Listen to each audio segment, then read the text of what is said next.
Oh my god, the hand from Alchemixt, double Savager. What just happened? That's I guess You're- that's bad, I think. Oh, that's terrible. That's like you Yeah, do of course you it do is. want to have one stab. Oh my god, and swipe. Like he needs minions right now. He has the one innervate, doesn't have the second like he did last time, but Alchemix is looking at his hand and thinking, what am I gonna do here? He's got a top deck. Oh, that's a top deck. Well, he is good at top decking. I give him that. But no, I'm just kidding. Well, Alchemix is a great player, so definitely with Druid also you can get into top deck mode because a lot of cards they support the original strategy of the deck, which is just do a lot of damage, especially in this build. But the matchup is all about being aggressive from the Paladin's point here, and Phonetap had a pretty good situation before we saw that Druid of the Claw, because right now Druid of the Claw is more or less countering the board. He needs a True Silver. Like overall, True Silver will be nice. That the shielded minibot's pretty good. Yeah, it's definitely it's a great card here. You can kill that for free. Oh, the Aldor Peacekeeper is fantastic pickup. Yeah, we're getting some good top decks from Phonetap here. He does have he has Loatheb next turn, and then he could coin into Doctor Boom turn 6 if he wanted to, or if there's a taunt, he could use the Black Knight. I think we're just going to see the damage from the Keeper of the Grove kill off the 2/2. Or he might opt to kill off the 3/3 and trade a Shredder. Yeah, that's definitely powerful. He can also go for face with double Savager and a certainty that he's not going to get a minion actually because it has one attack.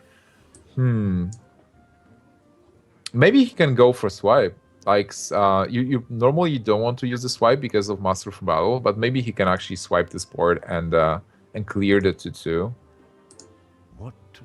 I think he's just going to go for the Keeper here. But it's which would you prefer? Would you clear the 3/3 and trade your Shredder to maybe try and get a better minion than a 1/3 Shredder, or would you just kill the 2/2? I think I like the swipe better. Even though Keeper is developing the board, you do keep the Keeper for the future here. If that also makes sense. Yeah, wow, that was a sick read from Alchemist. A sick read of the top decks. But do you master here? I like Lothab. Yeah, I think at this point when you're looking at turn 5, you've got the coin, you're thinking about the potential of a muster quartermaster turn 2 turns from now.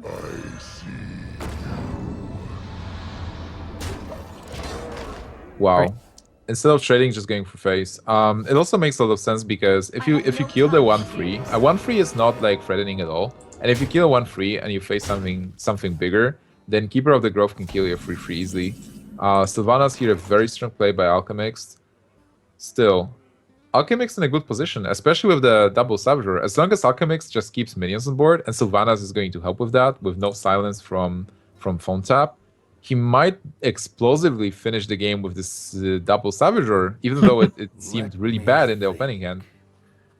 Well, it's one of those things with Druid, isn't it? With the double combo Druid, is that there are so many cards that are just complete dead draws until the exact right turn and at which they're game winning. It's kind of like Pyroblast in Mage. If you draw Pyroblast in your opening hand, that feels awful, but then you have it at the opportunity that you need it. And Savager is a little bit better than Pyroblast for that because it's certainly not 10 mana. Because you can like finish the game on turn 7 even. I mentioned before that he needs a True Silver weapon, and that's because I really like True Silver in this matchup versus Druid, where you can just trade the minions and help yourself to limit the board of Druid. Oh, Wild Growth, another pretty dead card. Not really, you just play it and then top deck Force of Nature. And kill your opponent next turn. Yeah, but this is a card that is really dead this turn. He hoped for a minion that he can play, and the only thing he can do right now is, actually clear the board. Yeah, trade and swipe. Run in and swipe with the 2 minions. Is there anything else he can do? Probably not. No, I don't think there's any other option. I think I do like Wild Growthing here over Hero Powering. Because like you say, if you top deck, What about double Savager and going for face? How much damage is that? That's 12 plus 15. 15. He was definitely thinking about that. Loot Hoarder's nice, actually. If that dies to one of the bombs, that's actually a pretty good get off the Shredder. Because he is looking for cards in his deck, obviously. It tanked 3 damage and got a card. Not bad. So he goes for the Hero Power over the Wild Growth. I definitely think I prefer the Wild Growth. Well, you're still going to play Ragnaros next turn. And that was a pretty interesting turn, by the way. I think you could go double Savager, and but then clearing the board to prepare for Ragnaros next turn is a different play. It's hard to say if it's better or not. It's just a different line of play he took. And for Phonetap right now, he is 1 mana of an amazing Quartermaster Master for Battle. So he might just develop the Black... But then again, like, do you play Black Knight on empty board, knowing you're playing against a Druid? But what else do you do if you don't Black Knight here? And you know, on turn 7, you don't really want to play Muster when you can Quartermaster next turn, even though you've seen the swipe. Have you seen 2 swipes at this point? I don't know. I think you've seen only 1. Yeah. Yeah. He saved the swipe and now used swipe on Dr. Bloom. I think you do play the Black Knight. Yeah. And the reasoning is that you do develop the body, which is better than Mind Control Tech and the Dude. And I don't think you can expect any taunts from this particular Druid if you're at 19. All the Druids of the Claw will be played as a charge. And we're going to just see Ragnaros here. Now, which are you hoping for here, Black Knight or face? I think I won't face. Yeah. Like, with Ragnaros. Actually, if he doesn't kill Rag, that's lethal. Because he can silence Rag and Savage Roar. Yes. That's one of the most interesting plays, by the way. Really, like, counterintuitive, because you don't want to silence your Ragnaros most of the time. You don't do it, usually. Because you feel like, oh, I silence it, it won't be able to shoot. But then... It's one of those things we've all done in the early days of Hearthstone. Like, the first time, when we didn't have many legendaries, and we're, like, rank 17, and somebody played Ragnaros, we're like, oh, that ability is really scary. I need to silence that. And that's... Yeah, that's gonna be game. So Yeah, that's gonna be Alchemixt taking this game on the back of Silence Ragnaros as long as he sees it. Because we did see...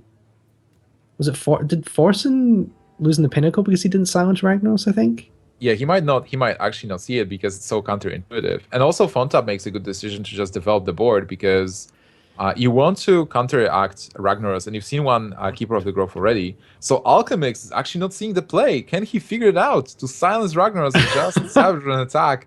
Wow. But this is lethal. I'm not making that up. It's way lethal. This is definitely lethal if he realized, because it's again, it's not that easy to spot if you don't think about it. It is counterintuitive, and then your opponent just played a whole board to counter your Ragnaros, and you think you're in a bad spot when you're thinking about it, because you're thinking, oh my god, now my Ragnaros was never going to hit because the chance is so low. So instead of like thinking about, hey, I can win the game by silencing my dude and just attacking, He doesn't see it. Yeah, he doesn't see it. Oh, that's so gutting. Wait, what? Is that also lethal? No, that's off, and he will try to hit with Ragnaros. Okay. Hey, this can cost him the match, actually. How much damage is there from Phonetap? So there's 12? 6, 12, 14? Yeah, there's not enough, but he does have BGH. So he can BGH and trade, but actually Savage Roar just by itself, he needs to put up a taunt or heal. So this game's probably still over because just Savage Roar and Hero Power by themselves are lethal. Yes. So wow, that's a let-off for Alchemixt. Wait, is it? He will go to 5 and Savage Roar and that's 3. Oh no, yeah, because the True Silver healing. Yeah, but he still has a keeper, so he is able to deal exactly 5 points of damage. So this game is over. Well, that's a let-off for Alchemixt. He missed the lethal there, and the Savage Roar. Okay, he gets Force Nature. Okay. I guess that's probably lethal. But he did have it last turn with the Silence Ragnaros and missed it. Phonetap's pretty annoyed, but this was a really close series. Both players played really, really well, and Alchemixt came back from losing the first game to fight back the series and take that 3-2. And Alchemist is going to go to our second semi-final. Yeah, pretty impressive. Even though